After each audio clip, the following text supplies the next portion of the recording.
Thank you very much, everybody.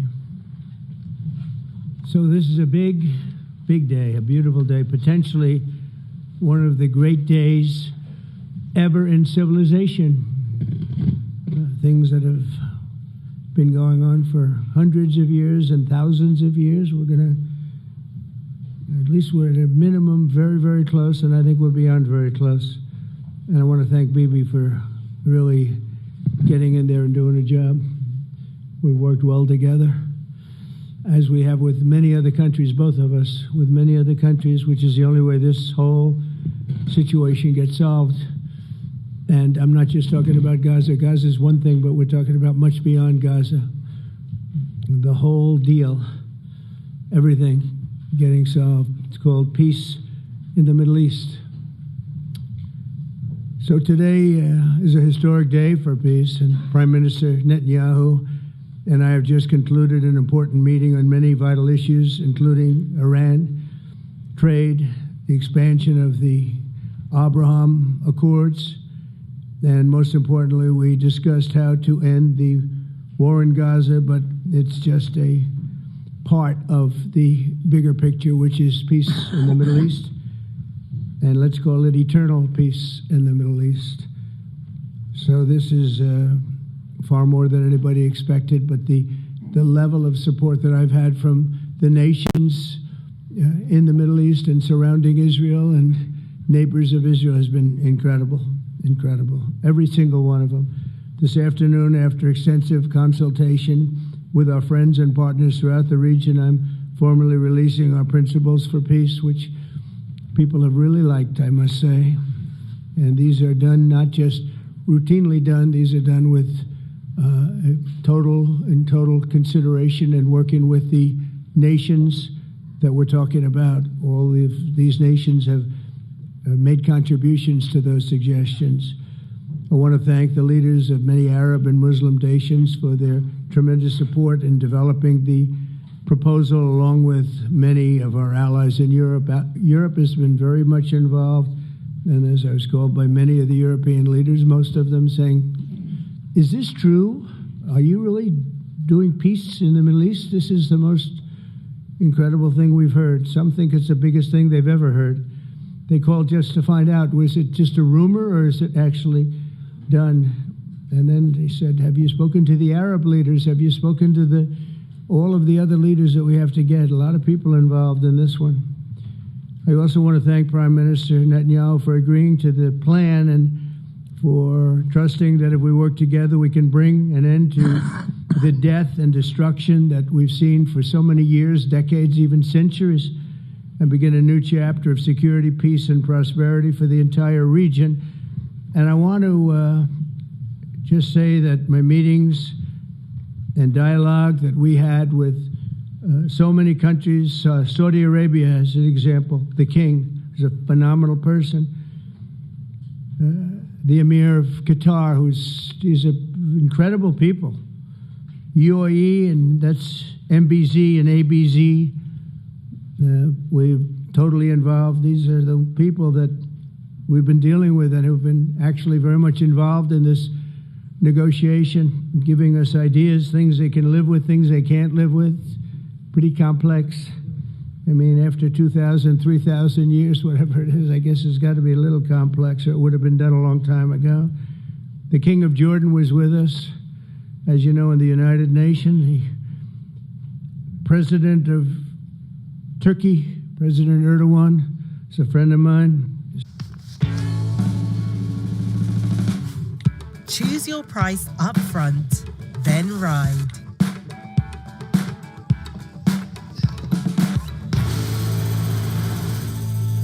Traffic, ne?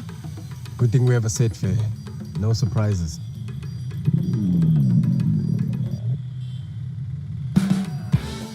You can't choose the traffic, but you can choose your price for a ride.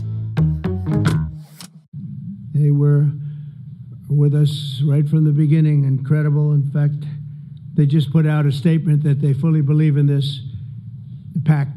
It just came out just as I was walking around. They said, sir, you have a big notice from the Prime Minister of Pakistan and from the Field Marshal that they back this 100%. President El-Sisi of Egypt, who's terrific. And these are people I've gotten to know over the years. I mean, I would say it started around 2015 and then went into 2016 when the presidency officially began. But I've known him actually for a long time, and there are in many cases really great men. I can't say in all cases, but I will tell you in many cases they're great men and some great women too. They tend to be mostly men, however, I will say that. But if accepted by Hamas, this proposal calls for the release of all remaining hostages immediately, but in no case more than 72 hours. So the hostages are coming back, and I hate even saying this from the standpoint, doesn't sound right, but it is so important to the parents. The bodies of the young men, I believe in almost all cases, the young men are coming back immediately. I met with parents. The parents felt as strongly about getting the body of their dead boy back as they did as though the boy were alive and well. It's so important to them. And it means the immediate end to the war itself, not just Gaza. It's the war itself. Under the plan, Arab and Muslim countries have committed, and in writing in many cases, but I actually would take their word for it. The people I mentioned, I'd take their word for it, to demilitarize Gaza, and that's quickly. Decommission the military capabilities of Hamas and all other terror organizations. Do that immediately. And we're relying on the countries that I named and others to deal with Hamas. And I'm hearing that Hamas wants to get this done too, and that's a good thing. And destroy all terror infrastructure, including the tunnels, weapons of production facilities. They have a lot of production facilities that we're destroying. They'll also help train local police forces in the areas that we're discussing right now, in particular in and around Gaza, working with the new transitional authority in Gaza. All parties will agree on a timeline for Israeli forces to withdraw in phases. They'll be withdrawing in phases. No more shooting, hopefully, as progress is made toward achieving these goals. Arab and Muslim nations need to be allowed the chance to fulfill these commitments of dealing with Hamas. They have to deal with them because they were the one group that we have not dealt with. I haven't dealt with them.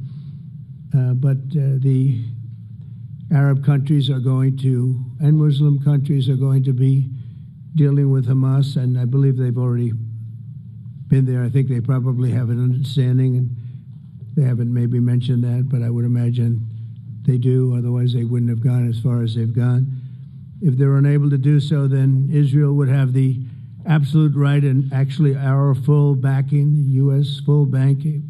Marco's here, and a lot of our leaders are here, our great Vice President, Susie Wiles, Steve Witkoff, Jared Kushner.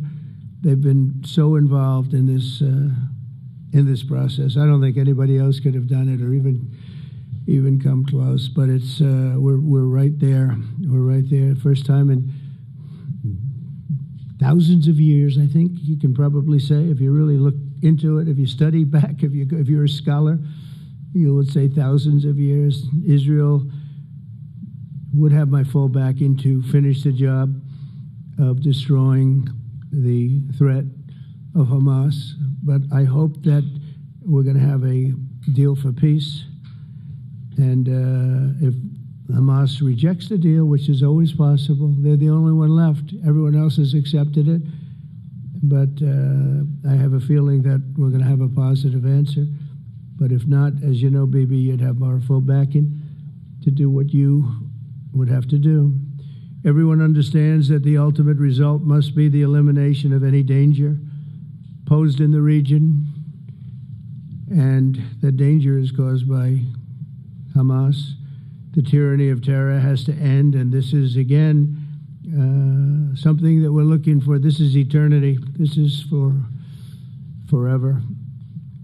To ensure the success of this effort, my plan calls for the creation of a new international oversight body, the Board of Peace, we call it, the Board of Peace, sort of a beautiful name, the Board of Peace, which will be headed, not at my request, believe me, I'm very busy, but we have to make sure this works.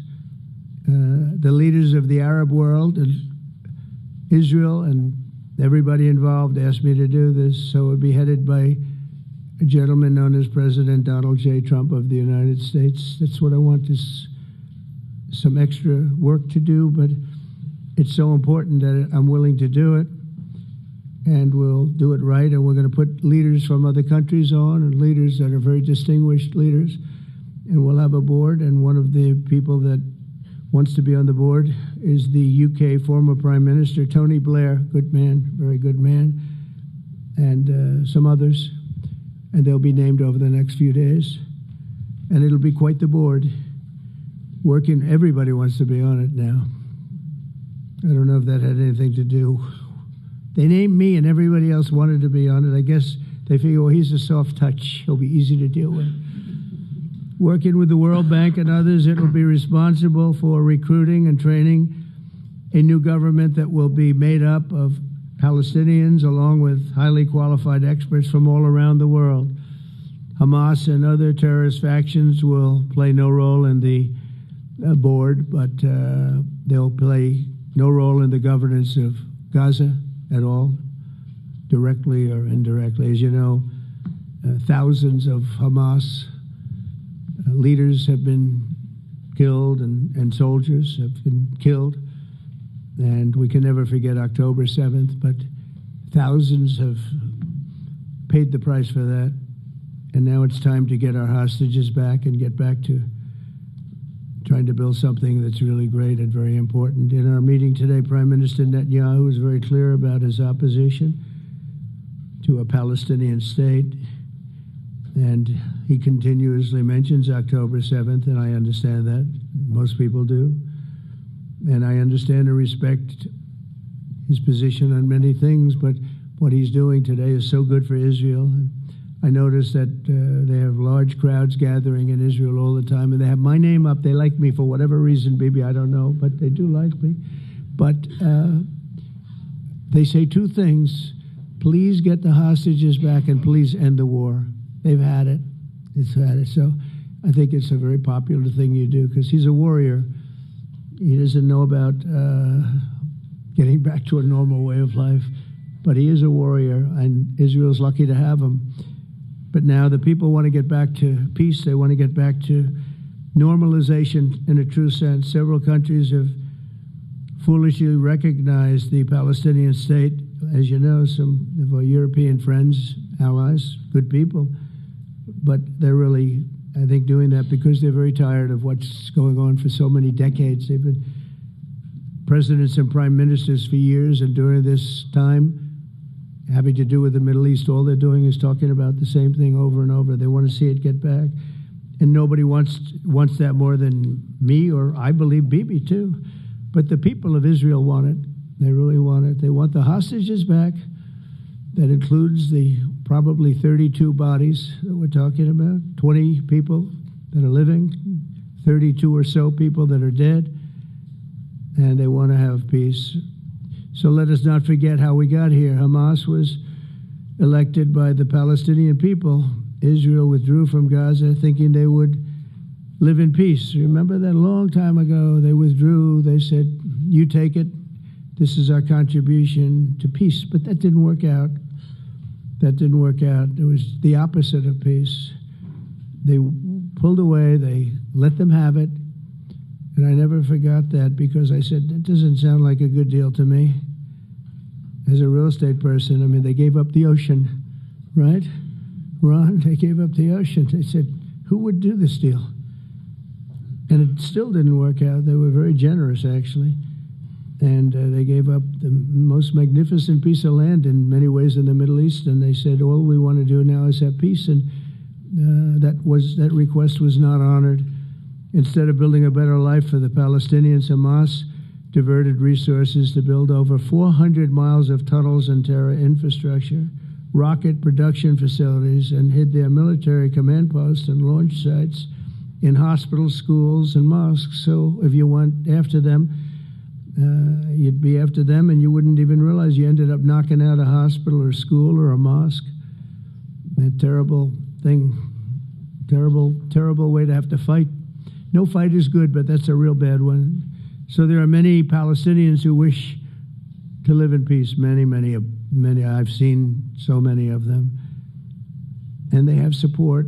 And I challenge the Palestinians to take responsibility for their destiny, because that's what we're giving them. We're giving them responsibility for their destiny, fully condemn and prohibit terrorism and earn their way to a brighter future. They don't want the life that they've had. They've had a rough life with Hamas. If the Palestinian Authority does not complete the reforms that I laid out in my vision for peace in 2020, they'll have only themselves to blame. We're giving them an amazing footprint, and they have amazing support from the leaders of the Arab world and the Muslim world, the great leaders. These are great leaders. These are unbelievable leaders that have built great countries and very wealthy countries. What the future holds for the Palestinians, no one really knows, but the plan that we put forward today is focused on ending the war immediately, getting all of our hostages back, getting everything back. Hard to believe when you even say it, and creating conditions for durable Israeli security and Palestinian success. Israeli security is going to be involved. We're going to help you. We'll be there with you in terms of helping with security. We want to make sure it works. We just want to make sure it works. There shouldn't be a shot fired. Now, there will be, I guess, because that's the way it seems to be, but there shouldn't have to be within a few days. There shouldn't have to be a shot fired. Maybe for eternity. Wouldn't that be nice? I hope it's true. I can tell you the leadership of that region feels that there's a good chance of it being true.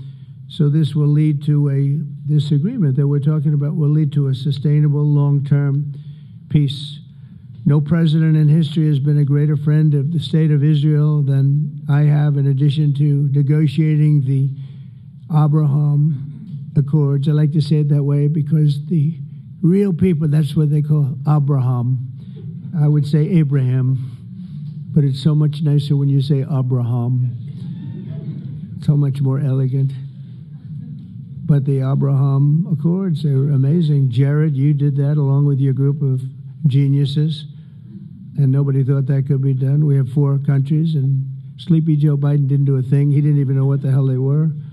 He should have had them fold up. But I think this will also lead to packing them. And who knows, maybe even Iran can get in there. I hope, we hope we're going to be able to get along with Iran. I think they're going to be open to it. I really believe that. But they could be a member. I long ago said, I'll bet you at some point Iran will be a member of the Accords. And little did I realize it was going to take this turn. That was some turn we did with the B-2s.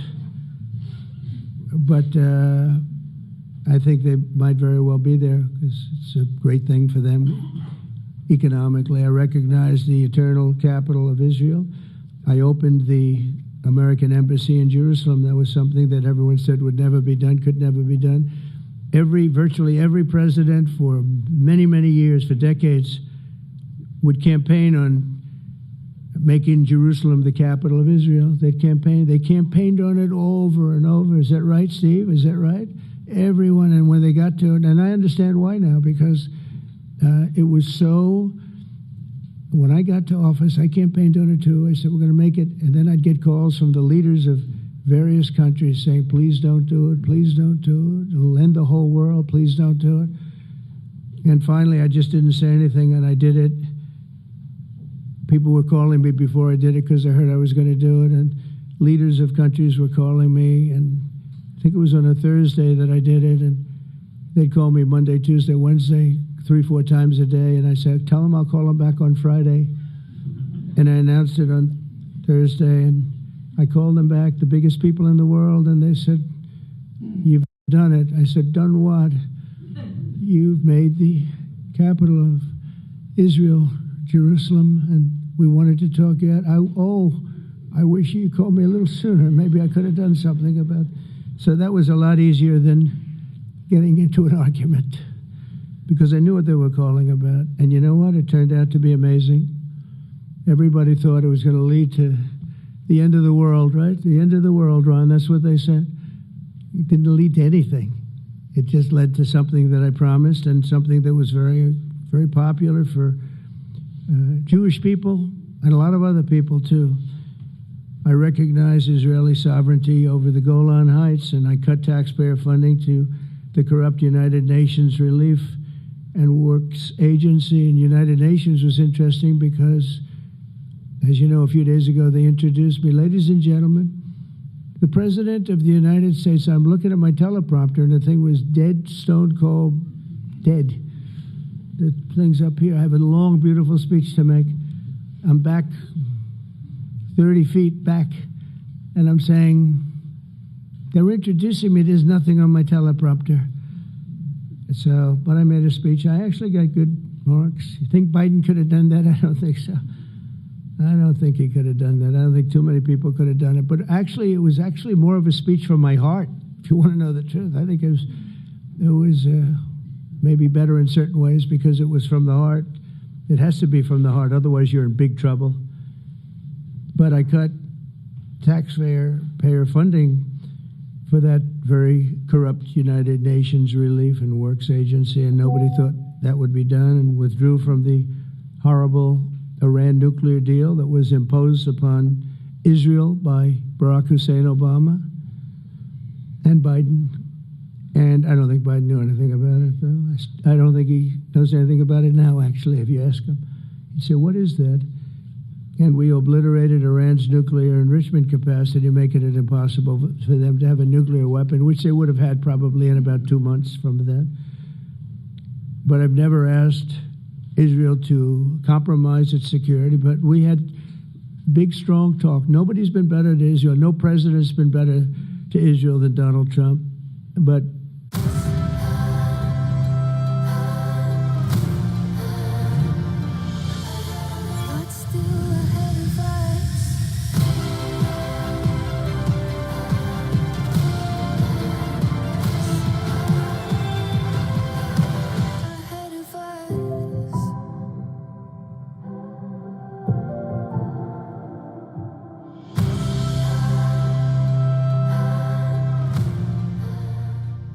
relations with Israel have thrived, while those who have devoted resources and attention toward the destruction and even annihilation of Israel have languished. They haven't done well. Israel is not going anywhere. They're going to coexist with other people and countries in the region, from Syria to Lebanon to Saudi Arabia. The promise of a new Middle East is so clearly within our reach. This is the closest we've ever come to real peace, not fake peace, not political fool's peace. If we can get this difficult problem solved, the opportunities for all within that vast region of this world, it's a vast region, it's unlimited. The Abraham Accords show that all countries are better off when they communicate and work together and embrace new opportunities. I hope Jared and Steve and Susie and Marco and JD, we have great people. I hope you guys are going to work very hard to get these other countries in, because now they have no excuse. There's no longer an excuse. They were somewhere hesitant. And I tell you, the 4 countries that went in, I give them tremendous credit, and it's worked out incredibly well for them.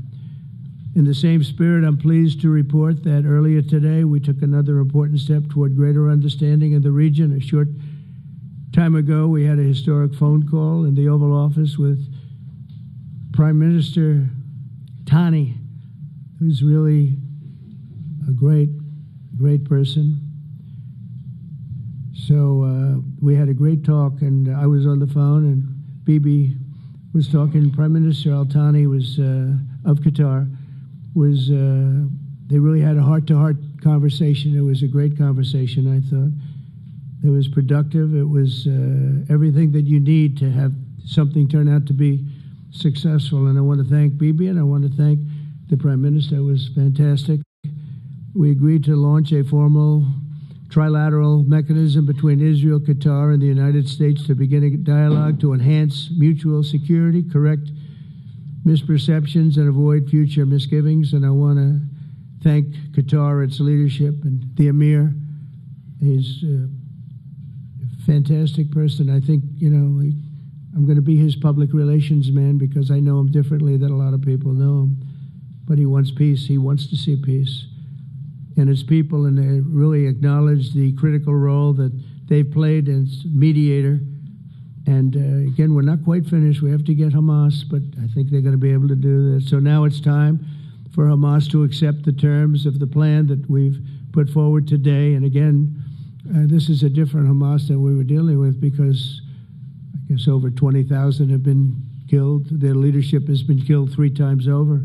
So you're really dealing with different people than we've been dealing with over the last 4 years, 5 years. Everyone has done their part and come to the table in good faith. Our Arab and Muslim partners are fully prepared to step up and fulfill their commitments for the benefit of the people of Gaza and the entire region. They're willing to step up and do a lot. They really are. There are a lot of good people involved.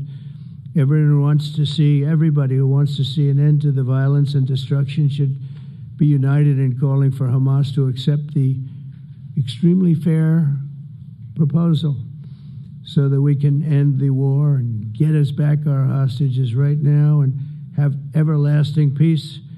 And I look forward to having relationships with everyone. As the chairman of the board, I'll be involved, and we'll have meetings with some very smart people that'll be working over there to make sure that we haven't just been wasting time with an agreement that doesn't get done. The task of building peace will not be easy. There are some of the hardest problems in the world to solve, and that's why it's been going on for so many centuries. But too many lives are at stake not to try, and this is more than a try. I mean, I think this is something that gets done when you have virtually every country, and these are powerful, powerful countries that have a lot of money, and the money can make things happen. A lot of countries try and they don't have any money. These are very rich countries that can make things happen. So together we'll forge a much safer and more hopeful future for everybody, including Israel. And I want to thank Prime Minister Netanyahu for his partnership. And I want to thank all of the leaders, the kings and the emirs and the presidents and prime ministers, people I mentioned. And they've been absolutely fantastic to work with, and it's just happened very quickly. It's happened from a couple of weeks before I had a couple of meetings, but a couple of weeks before we went to the United Nations, and we had some incredible meetings. It all came to place. It all took place, and everybody wanted to be a part of it. I don't have anybody that's saying we don't want anything to do with it. It's just the opposite. And I'll tell you, a couple of years ago, a year ago, I don't think we would have had this kind of participation, Mr. VP, right? I don't think we would have had. It's been amazing. The participation was 100%. Everybody wants to be a part of it. And everybody, those very strong countries, everybody wants it to work. So, Bibi, congratulations on this. I think this will be your crowning achievement, frankly. If this all works out, we think it will. It's going to be your crowning achievement. And I want to thank you very much for being here. Thank you. Please. Thank you. Thank you. Mr. President, first I want to thank you for graciously hosting me once again in the White House. And second, I want to thank you for your friendship and for your leadership. From Jerusalem to Tehran, from the Golan Heights to Gaza, you've proven time and again what I've said many times. You are the greatest friend that Israel has ever had in the White House. And Mr. President, you and I both know it's not even close. While you focus at home on making America great again, your leadership abroad is changing the world for the better, ending wars and advancing peace. I believe that today we're taking a critical step towards both ending the war in Gaza and setting the stage for dramatically advancing peace in the Middle East, and I think beyond the Middle East. very important Muslim countries. I support your plan to end the war in Gaza, which achieves our war aims. It will bring back to Israel all our hostages, dismantle Hamas's military capabilities, end its political rule, and ensure that Gaza never again poses a threat to Israel. We would not have achieved this turning point without the courage and sacrifice of our incredibly brave soldiers. They fight like lions to defend the people of Israel, and they serve on the front line in the war between civilization and barbarism. Mr. President, when our two countries stand shoulder to shoulder, we achieve the impossible. Just a few months ago, in Operation Rising Lion and Operation Midnight Hammer, we struck a decisive blow against Iran's nuclear and ballistic missile program. Your bold decision to send those B-2s made the region safer and the world safer. Now, under your leadership, we're taking the next step to win the war and expand the peace. Your plan is consistent with the 5 principles my government set for the end of the war and the day after Hamas. Everybody asks, what is your plan for the day after Hamas? Here's our plan. Pass it in the cabinet.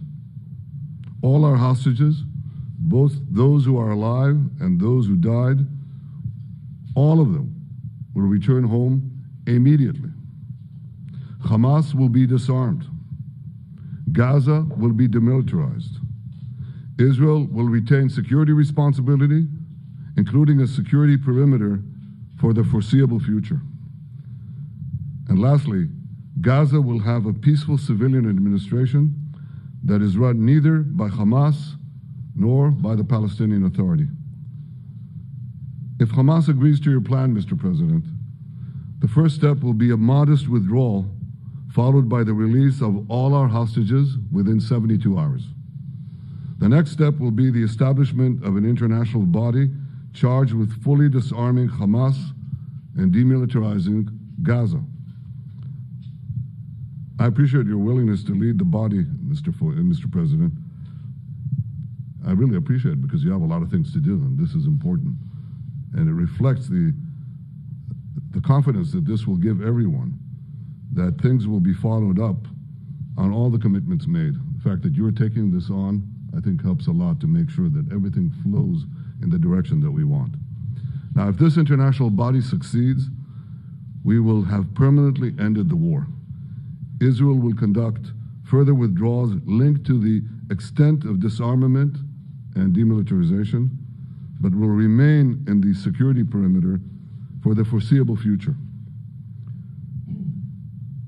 I think we should understand that we're giving everybody a chance to have this done peacefully, something that will achieve all our war objectives without any further bloodshed.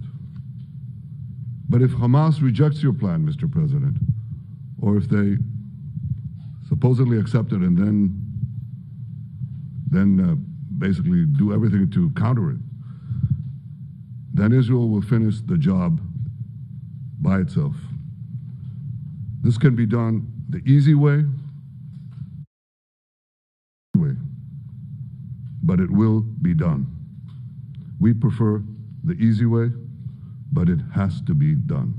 All these goals must be achieved because we didn't fight this horrible fight, sacrificed the finest of our young men to have Hamas stay in Gaza and threaten us again and again and again with these horrific massacres. Mr. President, I was encouraged by your clear statement at the UN against the recognition of a Palestinian state.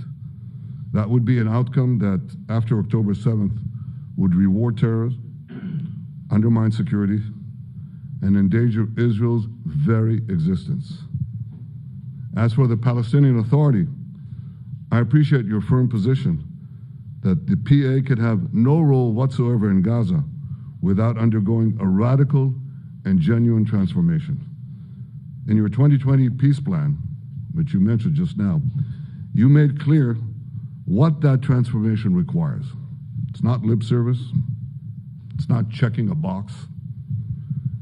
It's a fundamental, genuine, and enduring transformation. And that means ending pay to slay, changing the poisonous textbooks that teach hatred to Jews, to Palestinian children, stopping incitement in the media, ending lawfare against Israel at the ICC, the ICJ, recognizing the Jewish state, and many, many other reforms. It won't come as a surprise to you that the vast majority of Israelis have no faith that the PA Leopard will change its spots. But rather than wait for this miraculous transformation, your plan provides a practical and realistic path forward for Gaza in the coming years, in which Gaza will be administered neither by Hamas nor the Palestinian Authority, but by those committed to a genuine peace with Israel. I think this can be not only a new beginning for Gaza, I think it can be a new beginning for the entire region. Under your leadership, we can re-energize, well, I've got to contribute my own, we can re-energize the Abraham Accords. That's what it's called in the original Hebrew, Abraham. Abraham is fine, Abraham, however you want to call it. Under your leadership, Mr. President, we can re-energize the Abraham Accords that we forged 5 years ago. We can expand them to many more Arab and Muslim nations that choose moderation over extremism. I think there's an opportunity here. It's not going to be easy. It's tough going, but I think if we succeed, you're absolutely right. We're going to open possibilities that nobody even dreamed of. But I think we dream of them. As you've told me, Mr. President, and you've told the world many, many times, you said, remember October 7th. Remember October 7th. And we do. We will never forget the horrors of October 7th, and we will do whatever is necessary to make sure they don't happen again. Since October 7th, Israel's enemies have learned a hard truth. Those who attack us pay a heavy price, but those who partner with us advance progress and security for their peoples. President Trump just said it. It's also in the Bible. It says, those who will bless you will be blessed, and those who will curse you will be cursed. And that's actually what is happening. We want the blessings. I think we've done a lot in the past 2 years to end the curse. We're not finished, but we've done a lot. And we've done a lot together to end the curse. I want to thank your entire team for their efforts to get to this point. I especially want to thank Steve Witkoff and Jared Kushner for their indefatigable work to bring Israel and Arab states in the region closer together. I am deeply grateful to both of them for their work. We had a phone call today just to make it clear. I said to the Prime Minister of Qatar, Israel was targeting terrorists, wasn't targeting Qatar. And of course, we regretted the loss of the Qatari citizen, wasn't our target. And I very much appreciate President Trump's proposal to have a trilateral body, the United States, Israel, and Qatar, to work out respective grievances. There are quite a few. But if we could try to mitigate them or put it on a different footing, I think that'll be good for everyone. Above all the people, the fine team, many helpers who've done this, I want to thank you, Mr. President. History has already shown that under your leadership, Israel and America can change the face of the Middle East. And today I'm hopeful that your plan to end the war in Gaza will do so again and do so soon. It will free our hostages, end Hamas's tyranny in Gaza, and enable a more secure and prosperous future for the peoples of our region. Thank you, Mr. President. May God bless America. May God bless Israel. May God bless the indispensable alliance between our countries, And may I add, in Hebrew, G'mal Chatima Tova, may we all be inscribed in the book of life. Thank you. Thank you very much, Bibi. So I think while we wait for these documents to be signed. A breath can change the game. Own the moment. Take a breath. Clear your mind. Own your success. Breathe confidently. Own your future. Breathe deeply. Own your happily ever after. Patience starts with a breath. Own your moments together. A deep breath refuels your purpose. Own your strength. Precision starts with a steady breath. Own your joy. Breathe freely. And Yuko 600. Own the moment. Proudly brought to you by Ostel. Medicine with a conscience. Maybe, I mean, depending on you, I think while we're waiting for signatures and waiting for approvals from a lot of different countries that are involved in this, we probably shouldn't take questions? Or would you like to take a question or two from perhaps a friendly Israeli reporter, if there's such a thing? That's a very, very tough proposition. But I would think, Mr. President, that I would go by your instinct that this is, we'll have enough time for questions. Let's settle the issue first, I think. No. Thank you very much, everybody. Thank you.